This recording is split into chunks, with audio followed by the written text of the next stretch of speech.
Islamabad, Drive Abdul Qadeer Khan, known as the father of Pakistan's nuclear bomb, died at a hospital here on Sunday after his lungs collapsed, severely damaged by coronavirus infection that he had contracted last month.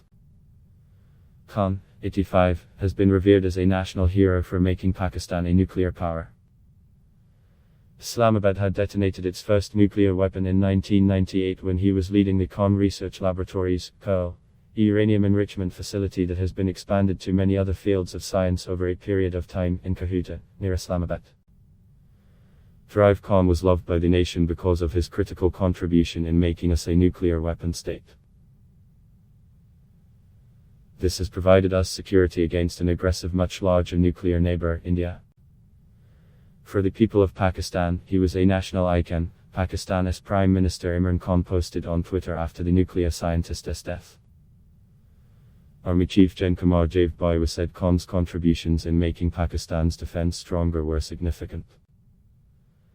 Amid tight security, Khan had been living a secluded life at his residence in Islamabad's upscale -7 neighborhood since 2004 after he had admitted to a role in a massive global nuclear proliferation scam. In a televised address, he had accepted responsibility for illegal proliferation of nuclear technology to Iran, North Korea and Libya. Ex-military ruler Gen Pervez Musharraf had sacked him from his position.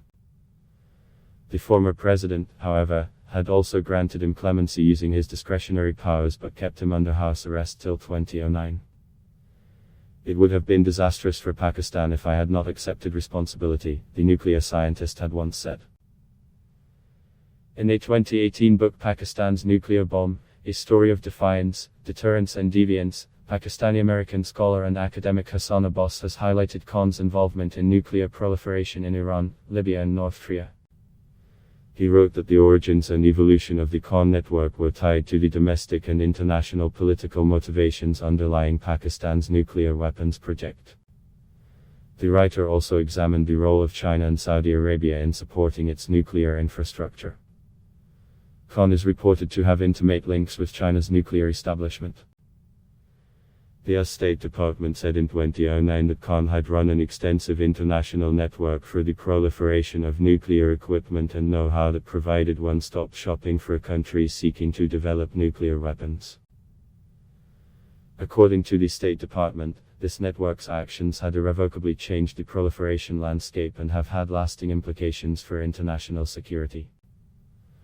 Western diplomats have long doubted whether Khan could have acted alone. Talking to foreign media in the past, Khan had said the confession was handed into my hand.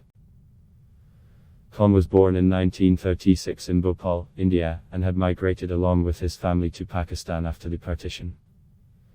He studied metallurgical engineering in Berlin after completing a degree in science from Karachi University in 1960. Later on, he went for advanced studies to Netherlands and Belgium.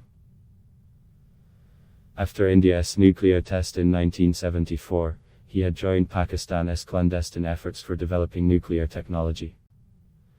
For this purpose, he had founded the KO in 1976 and was its chief scientist and director for many years until his removal by Musharraf in 2004 over accusation of running a rogue proliferation network for nuclear material. During the last few years of his life, he had been seeking help from courts to relax restrictions on his movement.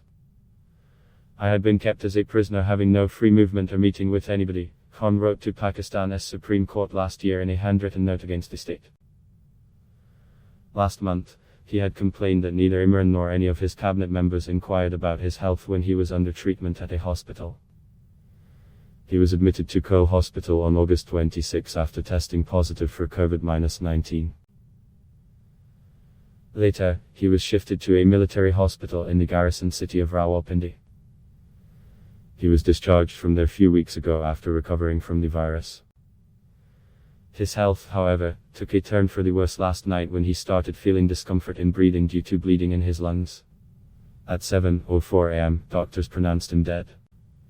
He was given a state funeral at Islamabad's Faisal Mosque before his burial at the city's H-8 graveyard. His funeral was attended by cabinet members, parliamentarians and military officers among others. At block test Y.